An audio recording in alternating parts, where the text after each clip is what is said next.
The day I became the most feared woman in Willowbrook community was the day I discovered that sometimes the best revenge comes from reading the fine print. My name is Sarah, and what started as a $500 fine for unauthorized recreational activities ended with me personally evicting the HOA president from her own neighborhood. If you've ever dealt with a power-hungry HOA board member who thinks they own everything, stick around, because this story will show you exactly how to turn the tables when you know something they don't. Let me take you back to where this all began. I'm a 34-year-old environmental lawyer who moved to Willowbrook community 3 years ago after my divorce. After 15 years of marriage that ended when I discovered my ex-husband's creative approach to our joint finances, I was starting over with my 7-year-old daughter Emma.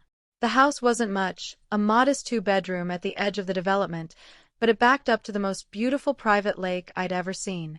Crescent Lake stretched out like a mirror, surrounded by old-growth trees that had somehow survived the suburban sprawl. For Emma and me, it was perfect. The neighborhood itself was one of those master-planned communities that looked like it came straight out of a catalog. Every lawn was perfectly manicured, every mailbox painted the exact same shade of forest green, every driveway pressure-washed to suburban perfection. The homes were expensive. Mine was the cheapest one available, and it still cost me every penny of my divorce settlement plus a mortgage that kept me up at night. But Emma loved it here, especially the lake. We'd spend our evenings after her homework was done sitting on our tiny back deck, watching the sunset paint the water in shades of gold and pink. That's where our trouble started, and where it would eventually end in the most satisfying way possible. Emma had been begging me for months to teach her how to fish. Her grandfather, my ex-father-in-law, who was honestly the best part of that failed marriage, had promised to take her before he passed away last year. I'd finally saved up enough to buy her a small pink fishing rod for her birthday, and she was absolutely thrilled. Every morning she'd wake up asking if we could go to the lake, and every evening she'd fall asleep with that rod propped against her bedroom wall. The first time we went fishing together, it was magic. Emma's face lit up like Christmas morning when she cast her line into the water. We didn't catch anything that first day, but she didn't care. She was just happy to be there with me, learning something new. For the first time since the divorce, I felt like maybe I was doing okay as a single mom. Maybe we were going to be all right. We made it our weekend ritual. Saturday mornings, we'd pack a small cooler with sandwiches and juice boxes, grab our fishing gear, and spend a few hours on the shore of Crescent Lake. Emma started getting better at casting, and I started remembering why I used to love fishing with my own dad when I was her age. Those Saturday mornings became the highlight of both our weeks. Then came the third Saturday in September, a morning that started like any other but ended with a confrontation that would change everything. Emma and I had been fishing for about an hour when I heard footsteps behind us. Heavy, deliberate steps that somehow managed to sound angry even on the soft grass. I turned around to see a woman striding toward us with the kind of purposeful rage that immediately puts you on alert. She was probably in her mid-50s, with perfectly styled blonde hair that didn't move in the breeze and the kind of athletic where that costs more than most people's monthly grocery budget. Everything about her screamed, "I need to speak to your manager," energy. "Excuse me," she called out while she was still 20 feet away, her voice carrying that particular tone of authority that some people use when they think they're about to catch you doing something wrong. "You can't fish here." I looked around confused, wondering if maybe we'd wandered onto someone's private property by mistake. But we were clearly on the community side of the lake, right where we'd been fishing for weeks. Emma looked up at me with worry in her eyes. She could sense the tension even if she didn't understand what was happening. "I'm sorry," I replied, keeping my voice calm and polite. "I think there might be some confusion. We live here in the community, and this is the common area lake." The woman reached us and planted herself directly in front of me with her arms crossed. Up close, I could see she was wearing enough makeup for a photo shoot and had the kind of manicured nails that suggested she'd never done manual labor in her life. Her eyes were cold, calculating, and filled with the kind of smug satisfaction that comes from thinking you're about to ruin someone's day. "I'm Linda Hartwell, president of the Willowbrook Community HOA, she announced, as if this was supposed to make me drop to my knees in recognition. And I'm telling you that fishing is absolutely prohibited in all community areas. I felt Emma grab onto my arm. She'd been so excited about our fishing morning, and now this woman was treating us like criminals. I tried to keep my lawyer training in check and respond reasonably. I've read through the HOA documents, I said carefully. I don't recall seeing anything about fishing being prohibited. Could you point me to the specific regulation? Linda's smile was the kind of expression that makes you want to take a shower afterward. It was smug, condescending, and filled with the joy that some people get from having power over others. Section 4.7 of the Community Guidelines prohibits unauthorized recreational activities in common areas without prior written approval from the HOA board, she recited like she'd memorized it just for this moment. Fishing is clearly a recreational activity, and you clearly don't have written approval. Emma tugged on my sleeve and whispered, "Mommy, are we in trouble?" The fact that this woman was willing to traumatize my 7-year-old daughter over something as innocent as fishing made my blood start to boil, but I forced myself to stay calm. I was a lawyer, for crying out loud. I could handle one power-hungry HOA president. I understand your concern, I replied evenly. But that section refers to organized events and large gatherings. A mother and daughter quietly fishing hardly seems like what the regulation was intended to address. Linda's laugh was sharp and ugly. "Oh, honey, you don't get to interpret HOA regulations. That's the board's job. And I'm telling you right now that this is absolutely prohibited." She pulled out her phone and started taking pictures of Emma and me with our fishing gear. "I'm documenting this violation for the record." The sight of this woman photographing my daughter without permission flipped a switch in me that I didn't even know existed. Every maternal instinct I had went into overdrive, and I stepped between Linda and Emma. "You do not have permission to photograph my child," I said, my voice dropping to the dangerous quiet tone I used in court when opposing counsel had pushed too far. Linda just smirked and kept snapping photos. "Community enforcement requires documentation. You should have thought about that before breaking community rules."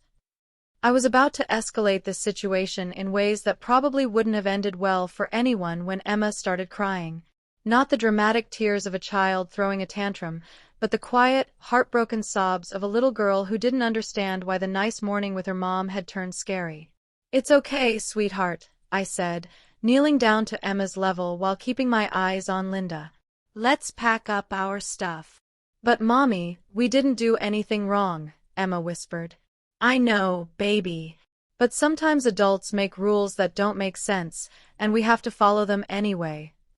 Linda stood there watching us pack up with obvious satisfaction, like she'd just won some kind of victory. As we gathered our fishing gear, she delivered her parting shot. "You can expect a formal notice of violation and fine within the next few days. First offense is $500. $500. For a single mother on a tight budget, that might as well have been $5,000. I could see Emma's birthday present, that little pink fishing rod she loved so much, becoming a symbol of our humiliation instead of our bonding time. As we walked back to our house, Emma asked the question that broke my heart, "Mommy, can we ever go fishing again?" I didn't have an answer for her, but as I watched Linda Hartwell walk away with that smug smile, I made myself a promise. This wasn't over. Not by a long shot. The violation notice arrived exactly 3 days later, delivered by certified mail like I was some kind of criminal. The official HOA letterhead made it look important and legal, but the content was pure vindictive pettiness. According to the notice, I was being fined $500 for unauthorized recreational activity in violation of community standards, and warned that repeat violations will result in escalating fines and potential legal action. What really got to me was the part at the bottom that stated I had willfully disregarded clear community guidelines after being verbally warned by HOA leadership. Willfully disregarded. Like I was some kind of rebel causing chaos instead of a mom trying to teach her daughter how to fish. That evening, I did what any reasonable person would do. I pulled out every piece of documentation from when I bought the house and started reading through the HOA rules and regulations with the thoroughness of someone whose legal training had kicked into overdrive. I spent hours going through the community guidelines, the master deed, the bylaw amendments, and every piece of paper that had come with my mortgage documents. Section 4.7, the one Linda had quoted so smugly, did indeed prohibit unauthorized recreational activities. But as I read the full section and the definitions that came before it, I realized that the language was specifically about organized events, commercial activities, and gatherings that might impact other residents. A mother and daughter fishing quietly on a Saturday morning didn't seem to fit anywhere in the spirit of the regulation, even if Linda wanted to twist the letter of it. But here's the thing about being an environmental lawyer: you get really good at reading the fine print on land use documents. And as I dug deeper into the paperwork, something caught my eye that made me sit up straighter in my chair. The property deed for Crescent Lake was attached to the original development documents, and there was something strange about the legal description. According to the paperwork I was reading, the lake wasn't actually owned by the HOA or the Community Development Company. The deed showed that Crescent Lake was owned by something called Crescent Lake Holdings, LLC. That was interesting, but not particularly helpful. Probably just some corporate entity that the developers had set up. But my lawyer brain was humming now, and I decided to dig a little deeper. The next morning, I called in a favor from a colleague who specializes in property law and asked her to run a full title search on Crescent Lake Holdings, LLC. What she found made me nearly drop my coffee mug. Crescent Lake Holdings, LLC was owned by my grandfather. My grandfather, who had passed away 2 years ago and left me a collection of what I thought were random real estate investments scattered across 3 states. My grandfather, who had bought up land around this area back in the 1970s when it was all farms and forest, long before anyone dreamed of building a master-planned community. My grandfather, whose estate I was still working through with a probate attorney because he'd been the kind of man who kept his business affairs complicated and private.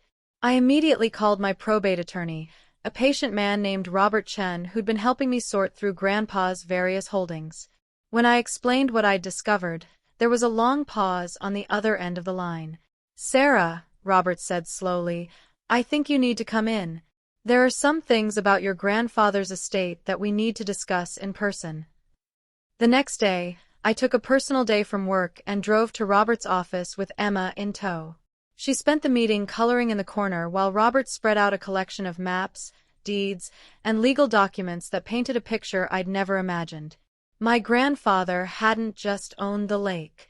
He'd owned most of the original land that became Willowbrook Community. In the 1990s, when he was getting older and the offers from developers were getting too good to refuse, he'd sold the bulk of his holdings to the company that built the neighborhood. But he'd been smart about it. He'd kept ownership of the lake and the surrounding buffer zones, along with several other key pieces of property. "Your grandfather was what we call a holdout," Robert explained, pointing to a survey map that showed Grandpa's remaining properties like islands scattered throughout the development. He sold enough to make the development viable, but he kept the crown jewels: the lake, some of the best wooded areas, and a few other strategic parcels. I stared at the map, trying to process what this meant. "So I own the lake that the entire community is built around?" "You own the lake, about 50 acres of the surrounding woodland, and according to this easement agreement, you have exclusive recreational rights to the entire water surface." Robert pointed to a clause in the original development agreement. "The community has the right to enjoy the scenic view of the lake, but any activities on or in the water require permission from the lake's owner." "That's you." Emma looked up from her coloring. "Mommy, does that mean we can go fishing again?" I stared at the documents spread out on Robert's desk, feeling like someone had just handed me a winning lottery ticket. Not only could we go fishing again, I could decide who else got to go fishing too. "Robert," I said slowly, "what would happen if I decided to restrict access to the lake?" He smiled in a way that told me he'd been hoping I'd ask exactly that question. "Well, as the owner, you have the right to control access to your property. The community has scenic easement rights, which means they can look at the lake from their properties, but they can't actually use it without your permission." I thought about Linda Hartwell and her smug smile as she photographed my crying daughter. I thought about that $500 fine sitting on my kitchen counter, and the way Emma had asked if we could ever go fishing again. What if I wanted to ban specific people from using the lake? As the property owner, you have broad discretion over who you allow on your land, as long as you're not discriminating based on protected classes. If someone has been harassing you or your family, you'd have every right to ban them from your property. The wheels in my head were turning now. Environmental law had taught me to think systematically about how different pieces of a legal puzzle fit together. And I was starting to see a very interesting puzzle indeed. Robert, I need you to do something for me. I need you to research what other properties my grandfather still owned in Willowbrook community, and I need you to look into the original development agreements to see what other rights I might have inherited. He grinned. I was hoping you'd ask that too. The research took 2 weeks, and what Robert discovered was better than I could have dreamed. My grandfather hadn't just been smart about keeping the lake. He'd been absolutely brilliant about protecting his interests in the entire development. Grandpa owned the water rights for the community's irrigation system. He owned a crucial strip of land that the main road into the neighborhood crossed. He owned the small parcel where the community mailboxes were located. And most importantly, he'd negotiated development agreements that gave him veto power over certain types of HOA decisions that might impact his retained properties. In other words, I didn't just own the lake. I owned pieces of infrastructure that the entire community depended on, and I had legal standing to challenge HOA decisions that affected my property rights. But the real cherry on top was something Robert found buried in the original HOA formation documents. The developers had agreed that any property owner who retained significant original holdings, defined as more than 25 acres of the original tract, would have permanent representation on the HOA board. I owned over 200 acres scattered throughout the community. I wasn't just entitled to a seat on the HOA board. According to the original development agreement, I was entitled to be vice president. While I was learning about my newfound power, Linda Hartwell was busy making my life miserable. The $500 fine was just the beginning. Over the next 2 weeks, I received 3 more violation notices for increasingly ridiculous infractions. First, my mailbox was apparently not aligned to community standards because it was a 1/4 inch closer to the street than the HOA specification required. Fine.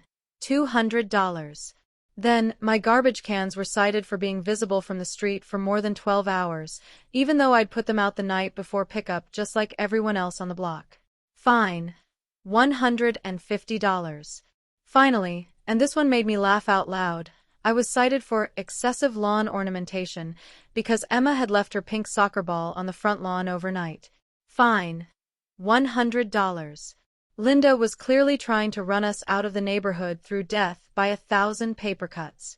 She'd made this personal, and she thought she had all the power. She was about to learn how wrong she was. I spent those 2 weeks not just learning about my property rights, but also building relationships with my neighbors. Turns out, Linda Hartwell had made a lot of enemies during her 3 years as HOA president. Mrs. Rodriguez next door had been fined $300 because her roses grew 6 inches taller than the approved height for decorative plantings. The Johnsons down the street had been hit with a $750 fine because their teenage son's friends had parked on the street during his birthday party, violating the excessive guest vehicle policy. The Patels at the end of the block were facing legal action because they'd installed a small statue of an elephant in their garden, which Linda claimed violated restrictions on cultural displays. Every conversation revealed the same pattern, Linda using increasingly creative interpretations of HOA rules to harass residents she didn't like, usually while the board members she'd handpicked went along with whatever she wanted. But here's what Linda didn't know about me. I'd spent 10 years as an environmental lawyer fighting corporations that thought they could push around small communities.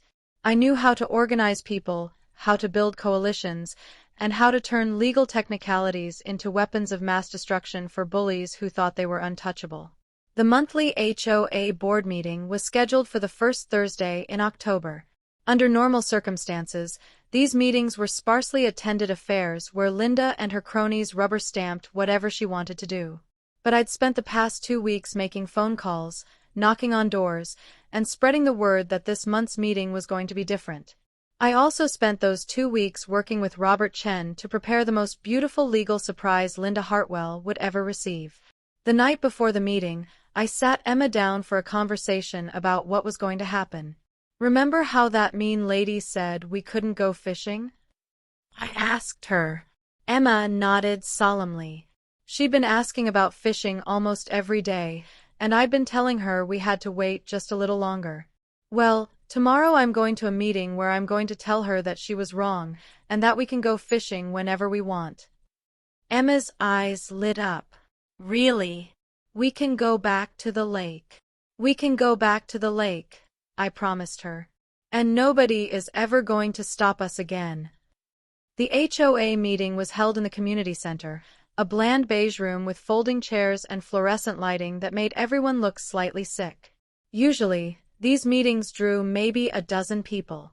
That night, over 60 residents packed the room. Linda walked in right at 7 o'clock, clearly expecting another sleepy meeting where she could push through whatever agenda items she wanted without opposition. When she saw the crowd, her confident smile faltered for just a moment before snapping back into place. "Well," she said, taking her seat at the front table, "what a wonderful turnout. I'm sure you're all here to discuss the exciting new landscaping standards we'll be implementing next month." I stood up from my seat in the back row. "Actually, Linda, we're here to discuss your creative approach to HOA enforcement and some interesting discoveries about property ownership in our community." Linda's eyes narrowed as she spotted me. "Ms. Crawford, if you're here to complain about your legitimate violations, this isn't the appropriate venue. You can schedule a private meeting with the board to discuss your situation." The way she said situation made it clear she thought she still held all the cards. She was about to learn otherwise. "Oh, I'm not here to complain," I replied, pulling out a folder full of documents. "I'm here to introduce myself properly. You see, it turns out there was some important information about my family's history with this community that I wasn't aware of when we moved here." I walked to the front of the room, and Linda's board members looked nervous. They could sense something was coming, but they couldn't figure out what. "According to the original development agreements filed with the county in 1994, I continued, spreading out survey maps on the table in front of Linda, "my grandfather retained ownership of several key properties throughout Willowbrook community when he sold the land to the developers." Linda glanced at the maps with growing alarm. "I don't see what your grandfather's old property has to do with current HOA business." "Well, it's interesting that you mention current business, because it turns out that I inherited all of my grandfather's properties when he passed away 2 years ago, including Crescent Lake." The room went completely silent. Even Linda seemed stunned by this revelation. "That's impossible," she sputtered. "The lake is community property." I smiled and pulled out the deed. "Actually, the lake is owned by Crescent Lake Holdings, LLC, which is wholly owned by me. I have the title documents right here if you'd like to examine them." Linda grabbed the papers and started reading frantically while the crowd began to murmur. I could see her face getting redder as she realized what she was looking at. "This also means," I continued, "that when you fined me for fishing on my own property, you were essentially charging me for using something I own. Which, as I'm sure you can imagine, I found rather amusing." The murmur in the room grew louder, and I could hear people starting to laugh. Mrs. Rodriguez called out, "So Linda fined you for fishing in your own lake?" "She did indeed," I replied. "But that's not the most interesting part." I pulled out another set of documents and handed them to Linda, whose hands were now visibly shaking. According to the original HOA formation documents, any original property holder who retained more than 25 acres of the initial tract is entitled to permanent representation on the HOA board. I currently own over 200 acres scattered throughout the community, which means I'm not just entitled to board membership, I'm entitled to serve as vice president. Linda looked like she'd been slapped. That can't be right." Robert Chen, who I'd asked to attend the meeting, stood up from his seat near the front. Ms. Hartwell, I'm Robert Chen, Ms. Crawford's attorney. The documents are all in order and have been filed with the county. Ms. Crawford is indeed entitled to immediate appointment to the board as vice president, effective immediately. Linda was frantically flipping through the papers, trying to find some way to dispute what was happening. But the beautiful thing about legal documents is that they're very hard to argue with when they're properly prepared. Furthermore, I continued, as the owner of Crescent Lake and holder of the original development easements, I have veto power over certain types of HOA decisions that might impact the scenic and recreational value of the lake. Which means I have the authority to review and potentially overturn enforcement decisions related to lake usage. I paused for effect, looking directly at Linda. I'm hereby overturning the violation and fine you issued to me for fishing, since you literally have no authority to prevent me from using my own property. The room erupted in applause. Linda looked like she wanted to disappear into the floor. But I wasn't done. Not even close. Now, as the new vice president of the HOA board, I'd like to call for an immediate review of all violation notices and fines issued in the past 6 months. It seems to me that there might be a pattern of overly aggressive enforcement that's not in the best interests of our community. Mrs. Rodriguez stood up. I'd like to request a review of my Rose Garden fine. Mr. Johnson joined her. And the fine for my son's birthday party. Soon half the room was on their feet, calling out violation notices they wanted reviewed. Linda sat there looking like her world was collapsing around her, which, to be fair, it was. Furthermore, I said, raising my voice to quiet the room, I'd like to propose some immediate policy changes to ensure that HOA enforcement is fair, reasonable, and focused on actual community standards rather than personal vendettas. Linda finally found her voice. You can't just walk in here and change everything. I smiled at her with the same cold satisfaction she'd shown me when she photographed my crying daughter. Actually, Linda, I can. And I am. The next 2 hours were the most satisfying of my entire life. Using my authority as vice president and my rights as the owner of key community properties, I systematically dismantled Linda's reign of terror. First, I called for an immediate moratorium on all pending violation fines until they could be reviewed by the full board. This saved my neighbors thousands of dollars in bogus penalties. Next, I proposed new enforcement guidelines that required violations to be actual violations, not creative interpretations designed to harass residents. The board, which suddenly seemed very eager to please the woman who owned the lake they all enjoyed looking at, voted unanimously to approve the new standards. Then came my favorite part. I announced that as the owner of Crescent Lake, I was establishing new recreational policies for lake usage. Residents of Willowbrook community would be welcome to fish, kayak, or engage in other quiet recreational activities on the lake, subject to reasonable environmental protection guidelines. However, I continued, certain individuals who had demonstrated a pattern of harassment toward community members would be banned from lake access entirely. Linda Hartwell, I said, looking directly at her, you are hereby banned from my property, including all areas of Crescent Lake, until further notice. Linda shot to her feet. You can't do that. I absolutely can, I replied calmly. It's my property, and you've demonstrated that you're not capable of behaving respectfully toward other community members. If you set foot on my land again, I'll have you arrested for trespassing. The room was silent except for the sound of Linda gathering her papers with shaking hands. She looked around at the board members she'd handpicked, but they were all studiously avoiding eye contact. They could read the writing on the wall as clearly as anyone. This isn't over, Linda hissed as she headed for the door.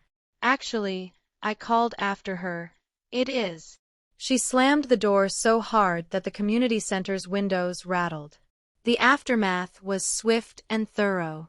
Within 2 weeks, Linda had resigned as HOA president and put her house on the market.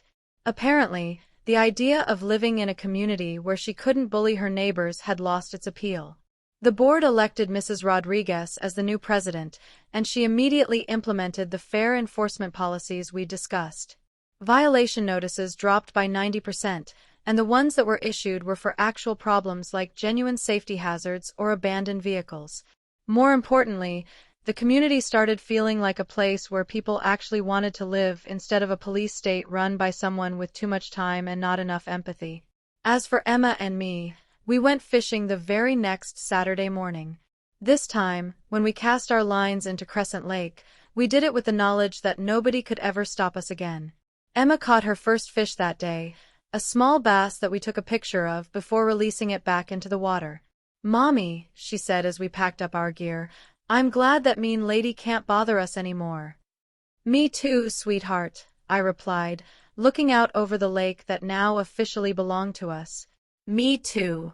The best part came a few months later when I received a letter from Linda's real estate attorney.